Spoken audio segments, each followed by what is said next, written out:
Books are a uniquely magical doorway beyond the things we know. Not only do they tell us that dragons exist, but they can be beaten and overcome. In today's charged atmosphere, books show us we're not alone. They help us understand our heartbreaks and joys.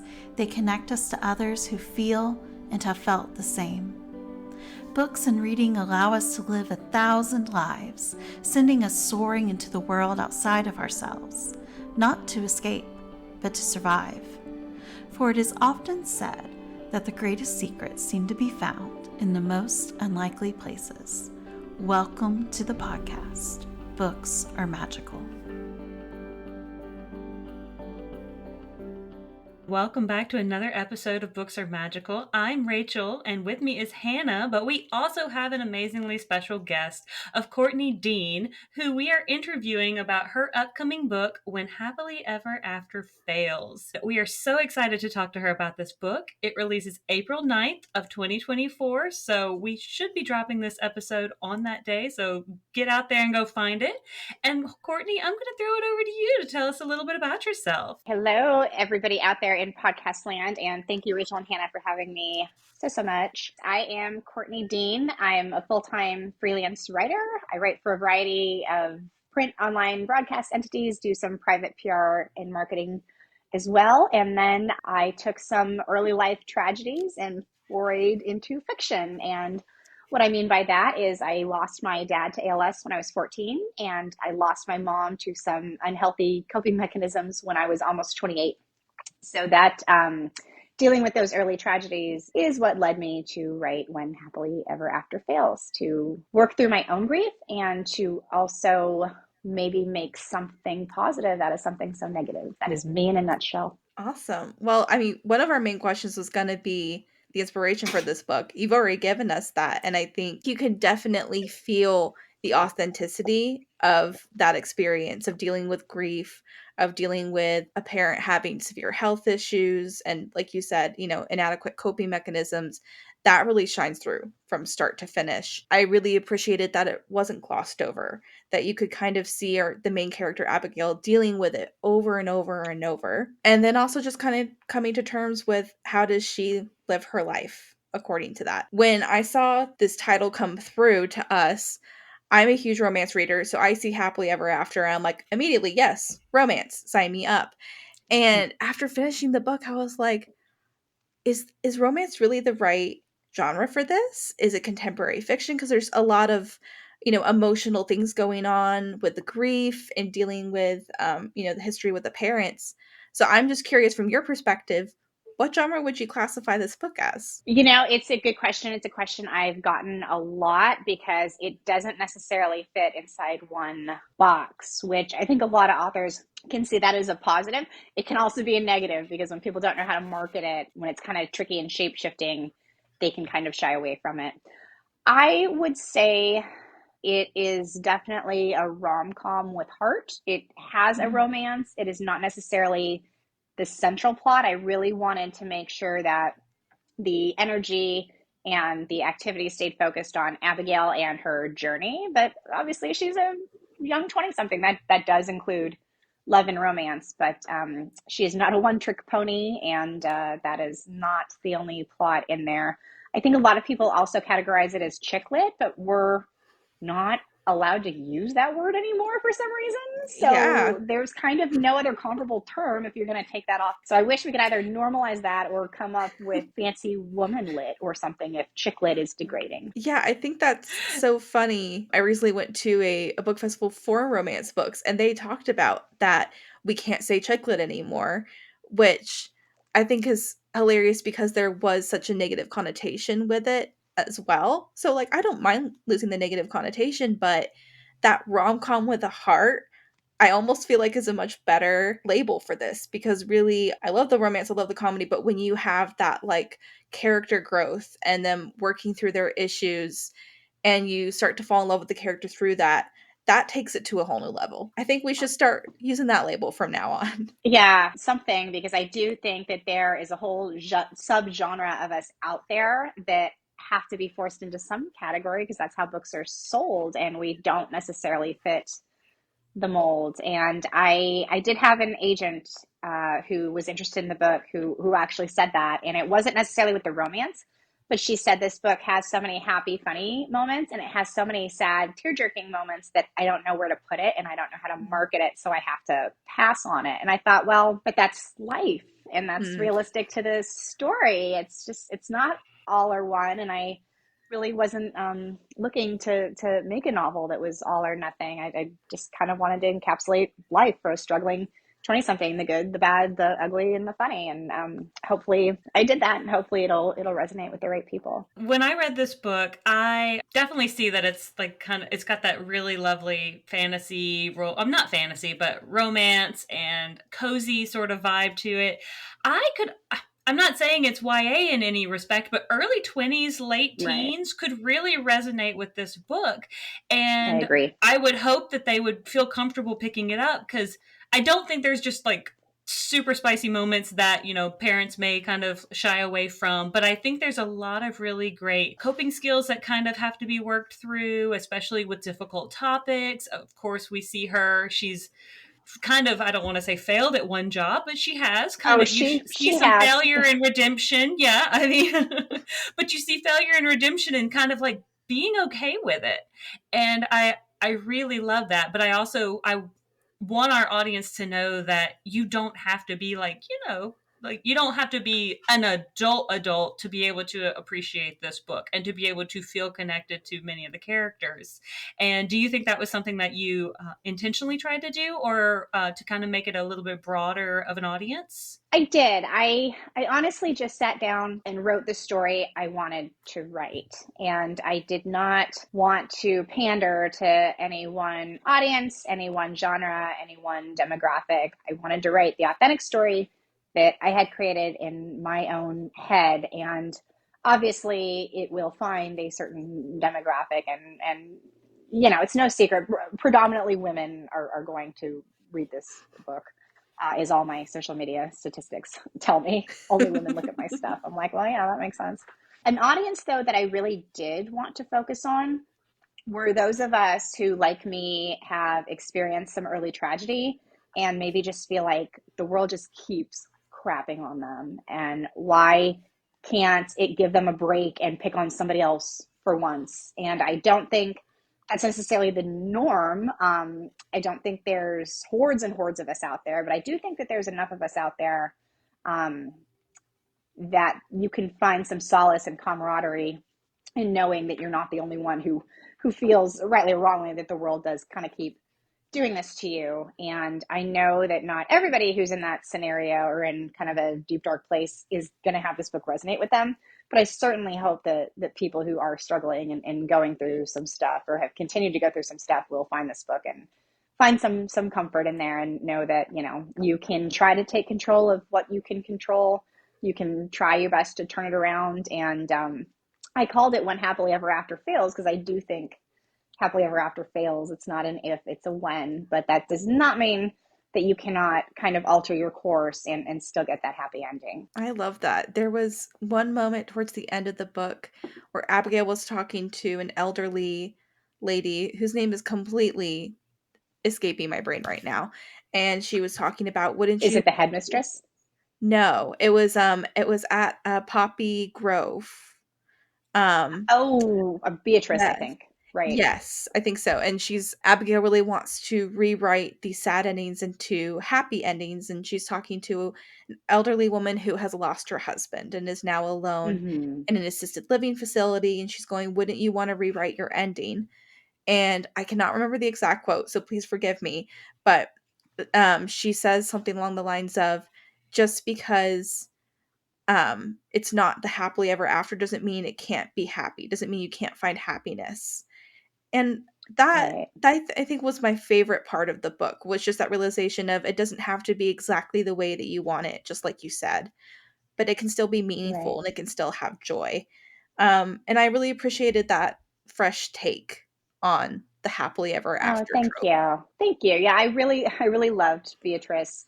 And of all the scenes I could visualize, that scene is very, very poignant and real in my brain. And, and I think she plays a really good devil's advocate for Abigail as well, because she is kind of trying to ground her and say, But bad things do happen, honey. You know, you can't just keep trying to paint over it with your rainbow colored paintbrush. You know, these are real life tragedies, and not everybody's going to have the happily ever after. But at the same time that I think she kind of educates Abigail on that, Abigail educates her on, well, gosh, but you know, if there were decisions that we could have made different in the past, or we could go back and do it again, you would write a happy ending, right? And it would end with another 20 years with your husband, would it not? So I think it's a good balance of, I mean, I guess not good cop, bad cop, but angel devil on the subject of happily ever afters. It's a realistic but not pessimistic view, I guess is how I would kind of Right. categorize it. Going to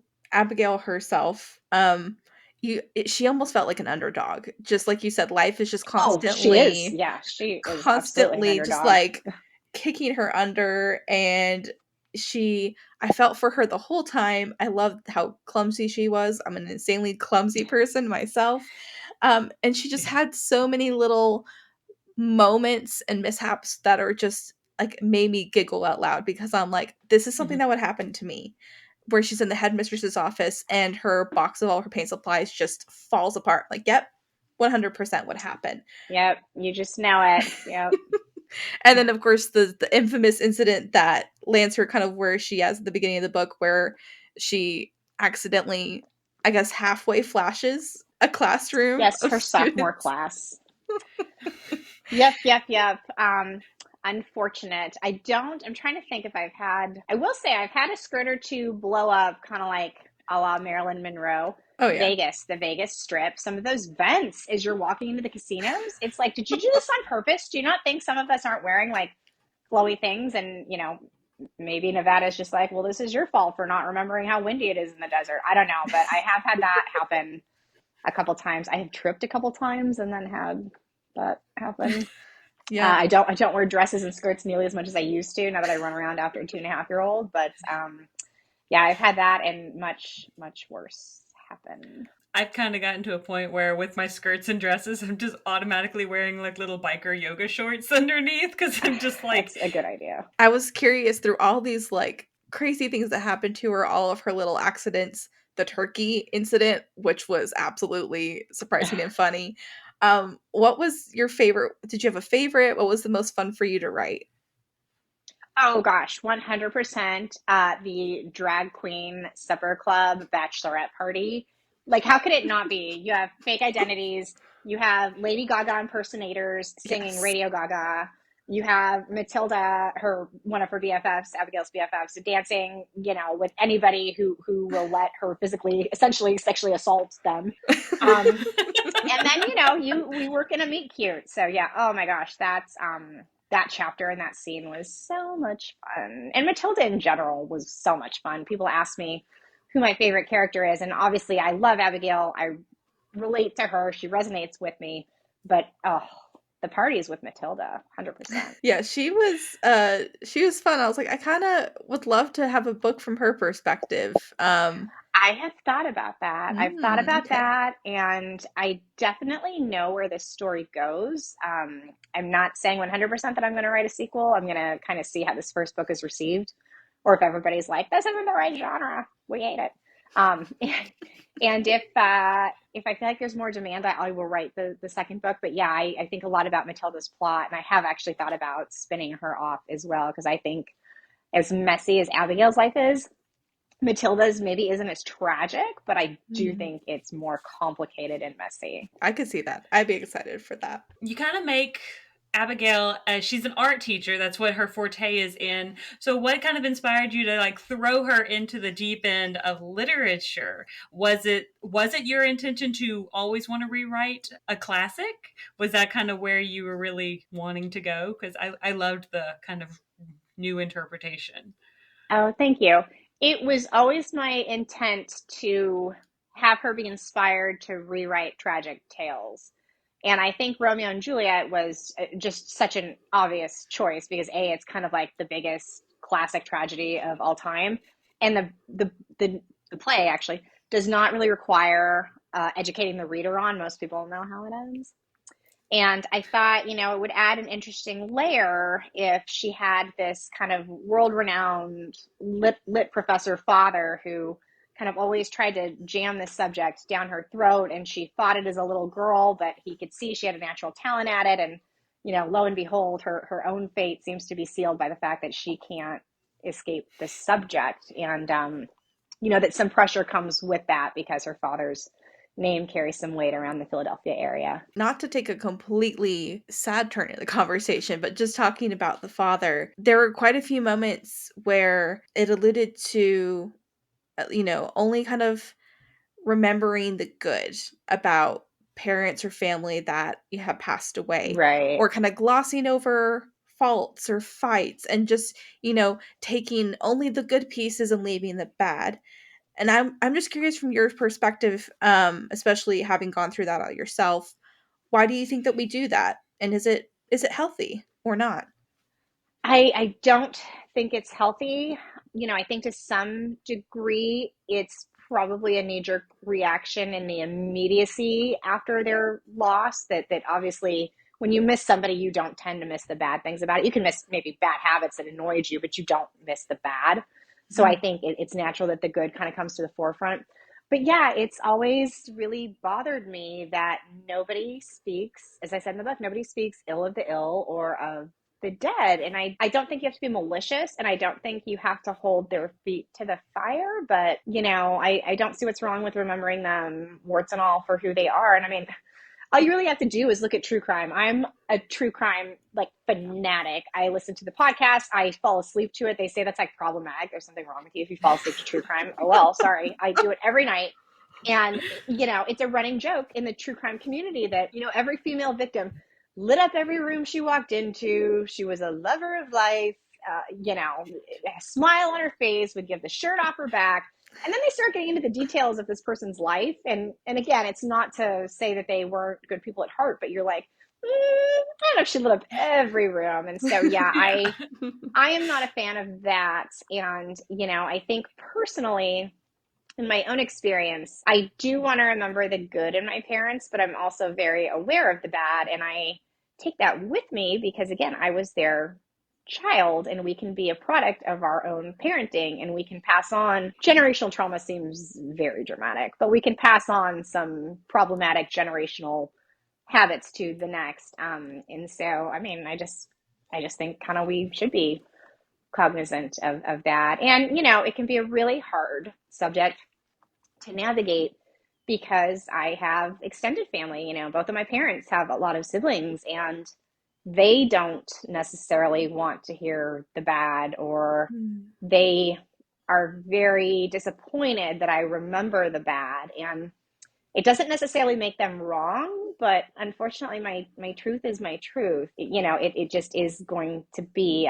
It's not fun or sexy to say somebody died of a food addiction, but it is the truth. Have I thought long and hard about if they were somehow brought back to life, or able to see this book in the afterlife or whatever, somehow we're cognizant that this came to be, would they be happy with it? Probably not, because they were both very, very, very private people. But again, to me, that's not my cross to bear.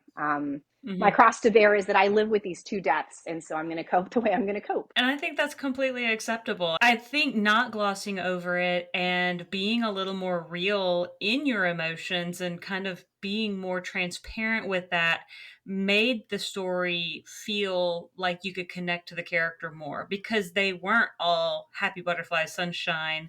And I think that's also why we do it in our real life too, right? Is that when we touch something hot, when we touch something that hurts us, we immediately pull away. We don't want to sit there and dwell in it and continue to hurt. And Right. I kind of think that might be one of those knee-jerk reactions of like, oh, this hurts, I'm pulling away from it, let me just think of all the good stuff.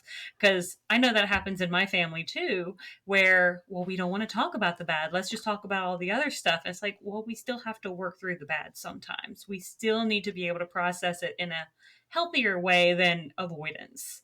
Yeah, I appreciate that realness and authenticity of not throwing things under the rug, of not glossing over things. I feel like, I don't know if it's just like I'm at a point in my life where that's like kind of becoming a constant theme, or if it's maybe our generation is just really, that's more a value that we are putting forward. But I feel like things are starting to change where the perspective is like things can be good and bad at the same time. And we, Right. we can talk about both and we can acknowledge both.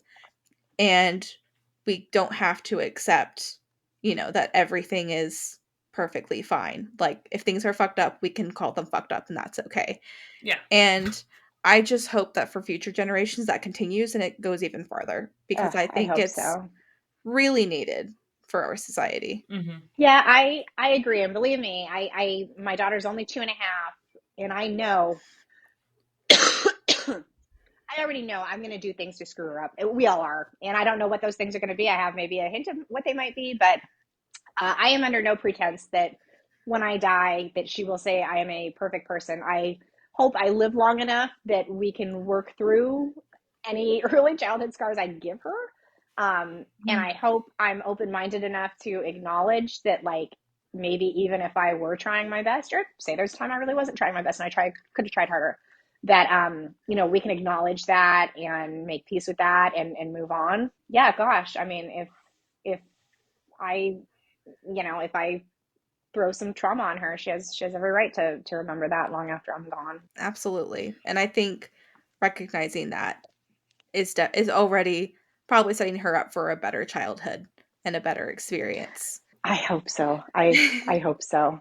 And I will say, like, I have a very dark sense of humor, and it probably comes with some of these early tragedies, and it's the whole like, if you're not laughing, you're crying, and there Mhm. are certainly some things. Like I wrote a blog post a couple weeks ago, and it was like the 5 benefits of having no parents, or 7 benefits or something, and I wanted to kind of put a positive spin on it, a la Abigail. And of course, Mhm. like I tried to end the post with, like, obviously, if I could take it back, the situation back, I would rather have them here. But, again, there's some irreverence. Enough time has passed, and it's like, well, there actually are a couple tangible benefits of not having those parental figures. Does it outweigh the good of having them for most people? Probably not, but just kind of a look at the other side of it. And, I hope that was received the way it was intended to be received. But we'll see. And as an author, you try things. Not everything sticks. I will say, though, I looked at the analytics on that one. I think it was one of my best performing posts.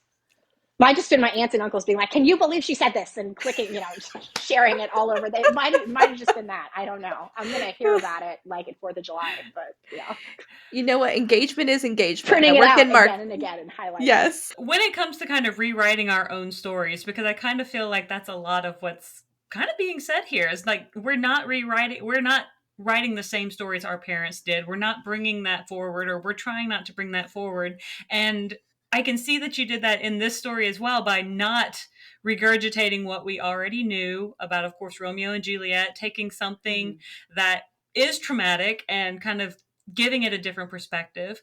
And so one of the other questions we had was, is there another literary book or tragedy that you would be interested in trying to rewrite? Like, now that you've done Romeo and Juliet, what Sure. would you give a Well, new one? on a personal level, I would love to rewrite Marley and Me, because that book fucking wrecked me when the dog Oh, died. And I like the mean, scenes, yes. I don't think that's a spoiler at this point, but No. No. yeah. And I mean, leading up to that and the way the kids dealt with it. Oh my God, that book just destroyed me. So I would love to rewrite that book, and any book where the dog dies, to be that dogs live forever and they are actually the gods of the world.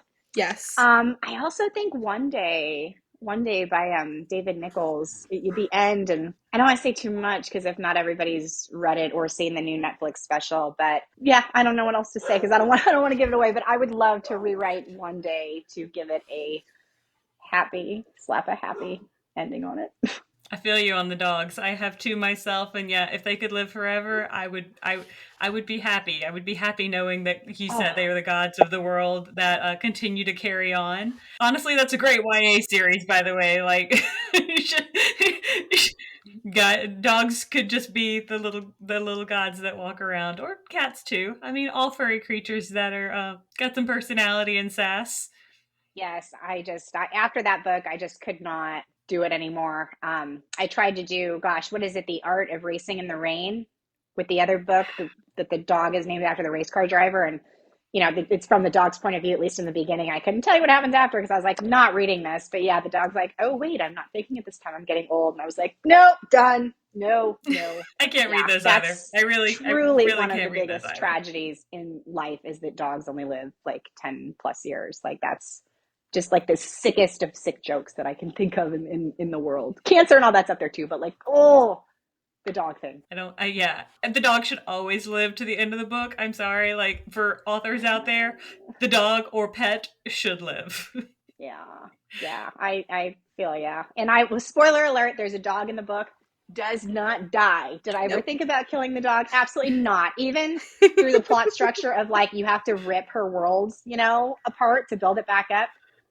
No, I considered it for half a second and was like, can't do it. Can't do it. Can't do it to the dog. Can't do it to her. Can't do it to myself. Can't do it to readers. Off the table. Dog lives. Don't worry. And we love that. Thank you so much. Like, I love that, when you have content warnings for books and one of the content warnings is pet death. I'm like, yeah, we have to have it because it is just too much to handle. That's probably my trigger warning that puts it back on the shelf. Not reading that.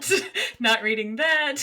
Yeah, and it's interesting. I find the subject of the trigger warnings and just the warnings in general interesting. I can't figure out if I'm for them or not.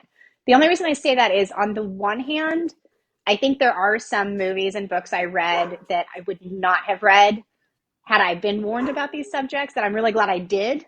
And then on the other hand, yeah, of course, there's been those instances where it's like, oh, I didn't know that was going to come up. And now it's put me in a total funk. God, I was having such a good day. And like, now I'm going to like sit with this for a couple days. I'm really split on those warnings. I think I ride the fence a little bit too. There's certain ones, of course, like, pet or animal demise that I probably want to know about.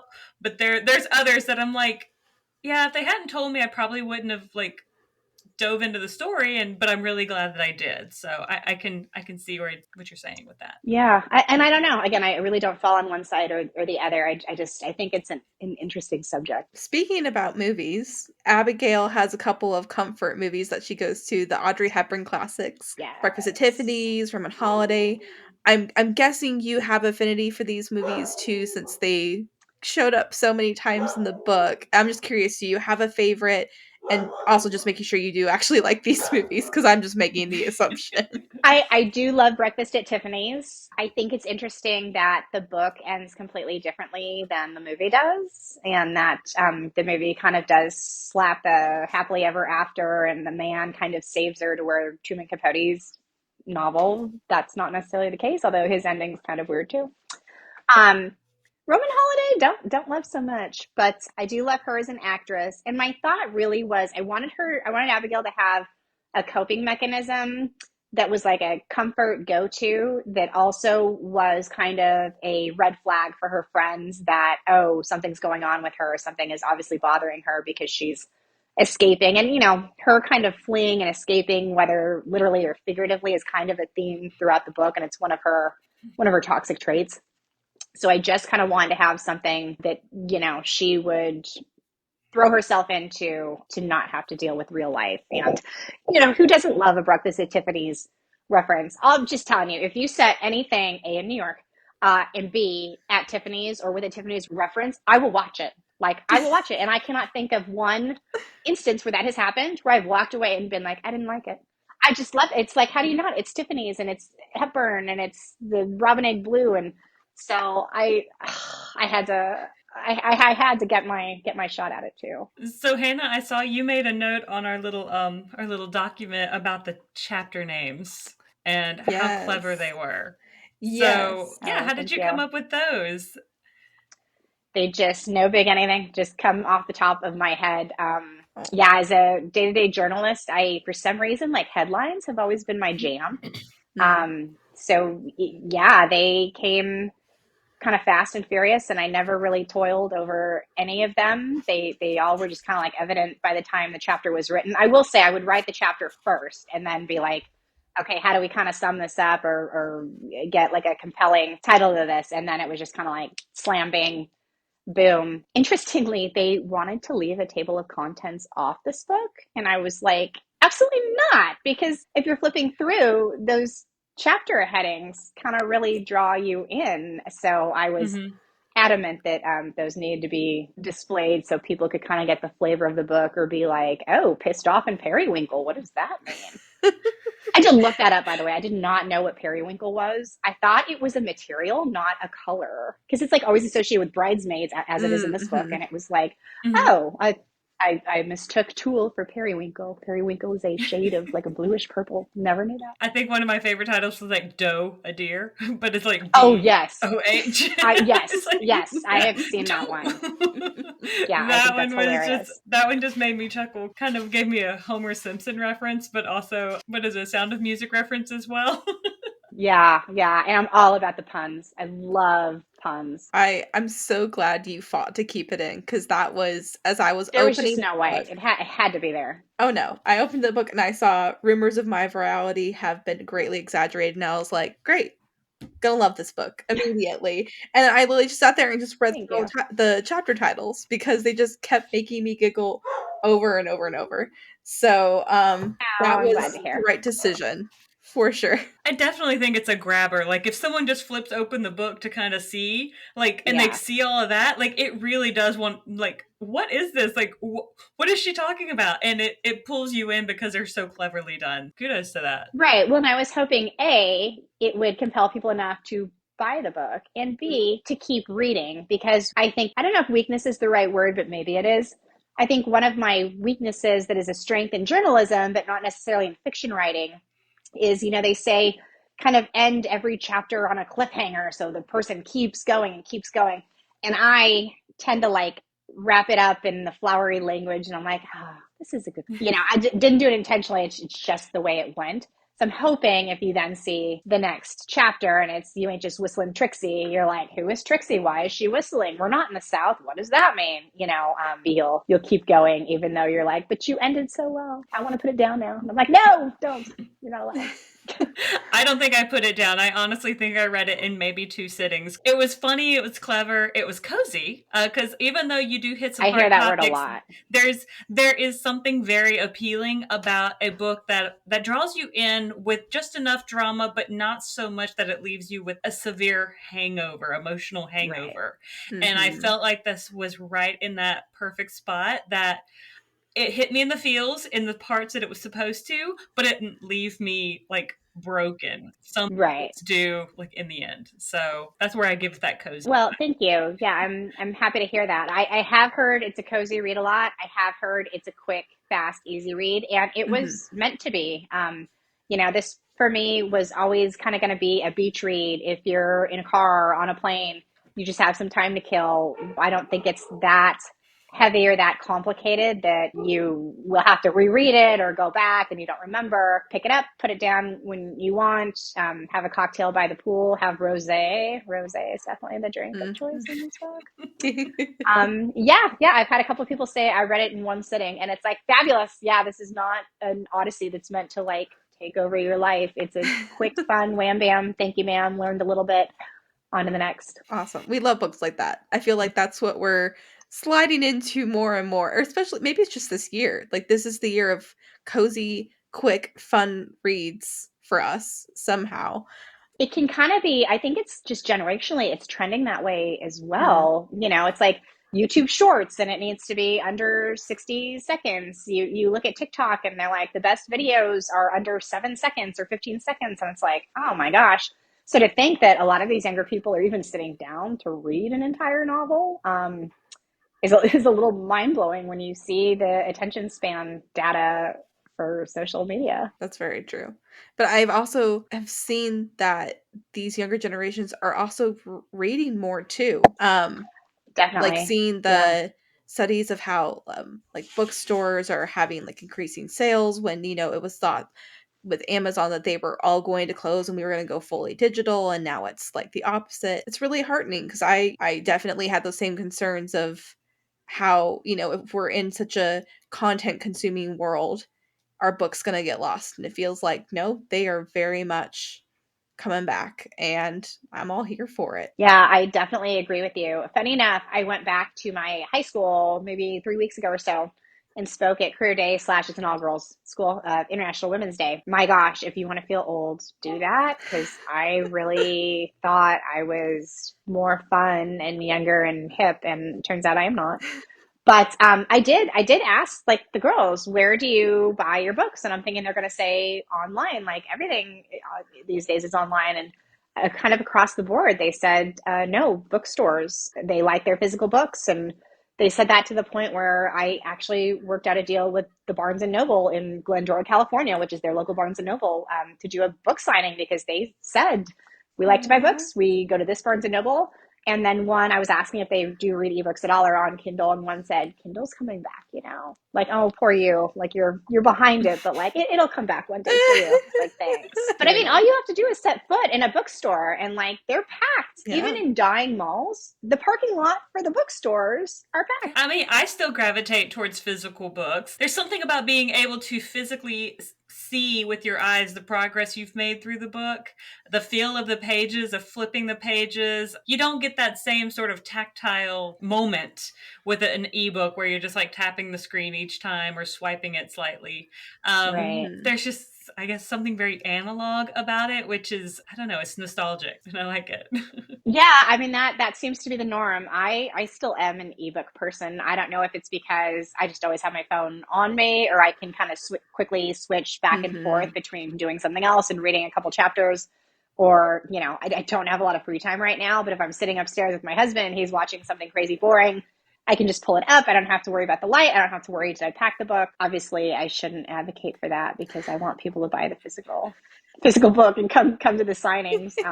But yeah, personally, I am like 100% ebook. And what do you pick up when you? I'm a dinosaur. What do you pick up when you read books? Like, what is your genre Oh of gosh. choice? I feel like almost anybody will say this. It's just like asking like, what's your favorite type of music? And people say, I like everything. I have a very eclectic taste. I hate that answer, but same. I certainly do like rom-com, but I don't tend to read the same thing back to back. So if I finish with like a rom-com, I might do a mystery or a biography. I love self-help. I love anything that teaches you how to not get murdered, especially if it takes you to case studies of how people got murdered. Oh, I'm so into that. So, yeah, I tend to mix it up between like those three, and then obviously women's fiction falls in there as well. But yeah, right now I'm reading Good Material by Dolly Anderton. I think it's Alderton. Yeah, pretty good. It's about a breakup from the guy's point of view, which is interesting. And he's British, so he's like crazy self-loathing. But yeah, that's I was reading before that. I was reading a parenting book, because like that's the new age thing now, is to have somebody tell you how to parent. So I did that before, and then next, yeah, we'll probably jump to how to not get murdered. There you go. Always good for those life skills. Always good. Yeah, I'm sorry. Yeah, I don't know what it is. I'm just like so fascinated by it. One of the questions we like to ask is, what's genre that you would like to write in that you haven't before? Obviously, we now know one that you will not write in from this conversation. I'm not good enough. I'll admit it. Yeah, I'm not worthy. I wish I were, but yeah, no. I love the message of this episode. We started with making, changing perception of happy ending to how to get away with murder. Yes. Really just that if you got away with it, then that's your happy ending. True. Maybe not the other person's, but oh my goodness. Oh, that's so funny. Okay. And she lived happily ever after. He did not. He's in a freezer, but she lived happily ever after. Well, do you have any ideas or plans for your next work? Oh yeah, I'm working on it. Yep, it is. This one actually is more of a romance. I still I'm big on characters and character development, so it is still going to be from the female protagonist's point of view. She is going to be, as Abigail is, a layered character. It is her story. She is more than just the guy she's seeing. So I'm going to continue that theme, but the romance is going to be very, very, very central to this plot, and it's actually based off of like a real life thing that happened to me. Not crazy traumatic. We're not talking assault or anything like that, but just a dating scenario that's kind of always stuck with me. Yeah, and it's set in Austin, and it's going to take place over gosh, maybe 20 years, if not more. Yeah, and it's going to involve the music scene in Austin and how that's evolved. And Nice. yeah, that's what we're working on. And yeah, in the meantime, these guys, happily ever after fails characters, they're knocking in my brain as I continue to again kind of think about their story. And I have a million more too that are just in the queue, but one thing at a time here. Completely understand that. I was gonna ask, like, what do you find was the hardest part of between the freelance writing of like blog posts and such to a novel? Like, what was that transition like? How do you then take a whatever, like a 500,000 word like blog post and then turn it into, let's say, an 80,000 word novel? Like, I haven't actually done that in terms of like I've not written like a blog post and then turned it into the book or anything. I think it was more the transition between writing things that short to writing a substantially longer piece. Oh, gotcha. Yeah. Gotcha. I think I don't know. I think the story just played out the way it did, and I will tell you, the first version was 120,000 words, so we edited it back a lot. But yeah, I kind of just wanted to word vomit the story out and then chewed a lot of it back and got to where we are. But I did not really have a big problem kind of turning my brain from one to another. I don't know. I think maybe, and I'd be curious to see what other full-time freelance writers have to say if they've also written books. But yeah, I just kind of feel like the story or the article or the fiction piece, it kind of plays out the length that it plays out. And I'm not one to try to add more words to it just to do that, even when they pay you by the word. That's when you just hyphenate a lot, so you get credit for both parts of it. But yeah, it wasn't a hard transition. Awesome. Well, I know we're excited to see whatever comes next for you. Your next book sounds amazing. Thank you. And it's been amazing to chat with you. It's been hilarious to chat with you. We appreciate It's been morbid. It's hit all the high and low notes. But we appreciate, being able to laugh and be real. And so thank you so much for doing that with us today and for agreeing to come on here. Oh, thank you guys. We hope our audience enjoys your book. Rachel, do you have anything else before we close out? I don't think so. I just hope that when you're ready to start publicizing your next book, that hopefully we can get you back on here and have another conversation, and we'll see where that one goes. Yes, you guys will be my first stop. We'll cross our fingers for you. How about that? Yes, right? I will try my best. Awesome. Well, thank you guys so much. I really appreciate it. Thank you for being here with us. Thank you, audience, for listening to us today. Until next time, may your reading adventures always take you to new horizons. Thank you for joining us on this journey, and we'll see you on the next page. Hi, everyone. Thank you so much for tuning in to this week's episode of Books Are Magical. Please connect with us through our email, booksamagicalpodcast@gmail.com, or through our Instagram direct messages at booksamagicalpod. And until next time, open doors, turn pages, and connect with the world around you.